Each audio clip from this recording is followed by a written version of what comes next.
Joshua, please go ahead. Yes, I would rather.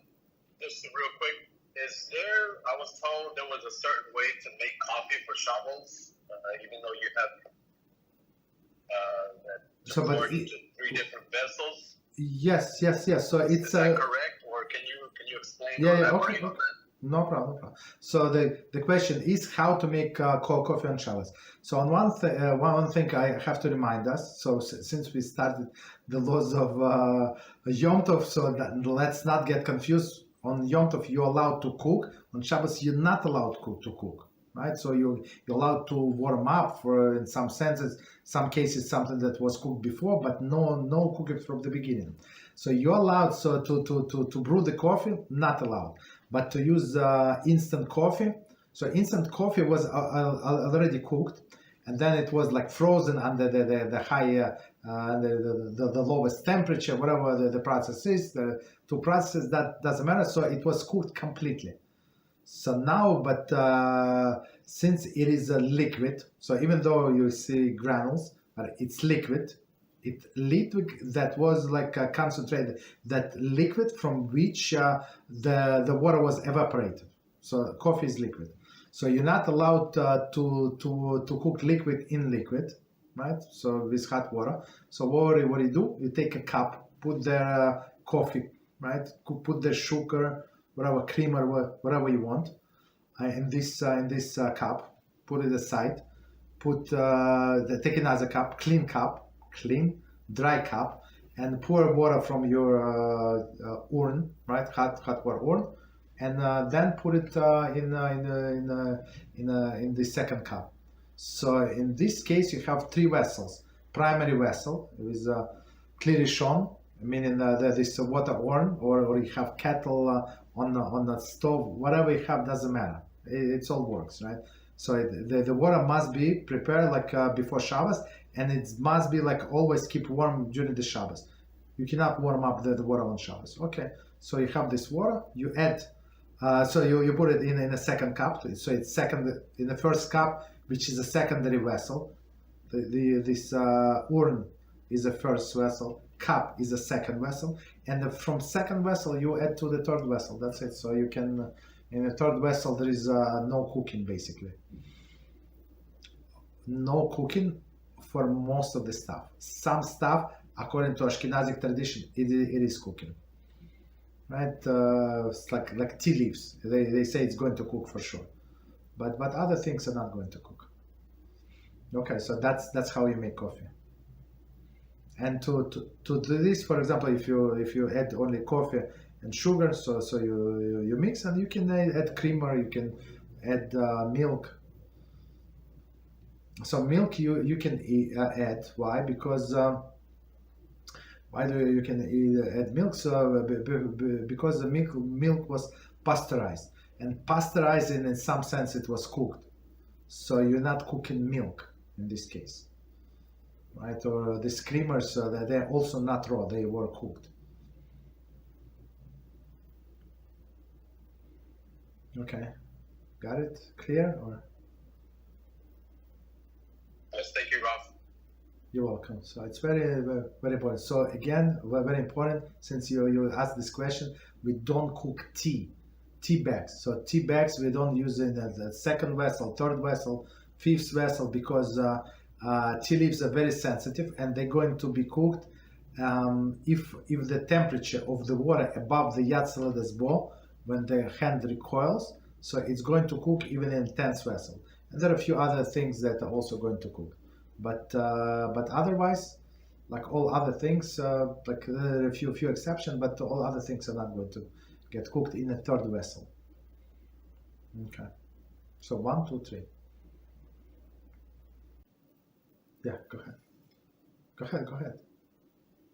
Thank you, Kavod Harab. Yeah. I'm sorry. It is about the previous question, preparing coffee on Shabbos. After we made the coffee, can we add some ingredients? For example, more coffee or more sugar or more cream? Or There is no problem whatsoever to add more. There is no problem whatsoever. Thank you, And even I tell you what, even if let's say, but maybe if I understand correctly, so what I'm trying to ask. So for example, I have a coffee and I drank half of it, and it was too strong for me, right? So I want to add hot water. No problem. So this second, like this hot water, you're not obligated to do through another cup. You can add directly to this cup, because the mixture of this new water and the old coffee is going to be below Yad Salad's bowl. So it was not going to be as hot. So there is no problem whatsoever. So it's not going to be cooking, right? So both liquids are cooked. So if they're warm, both of them are warm, there is no problem. Thank you, that's amazing. Yes. The only thing, so some people think that it's craziness, but we're trying to be like it's a small thing that we're trying to adhere. The second cup, right? The first cup from which you take and you pour to the second cup. So it must be preferably dry.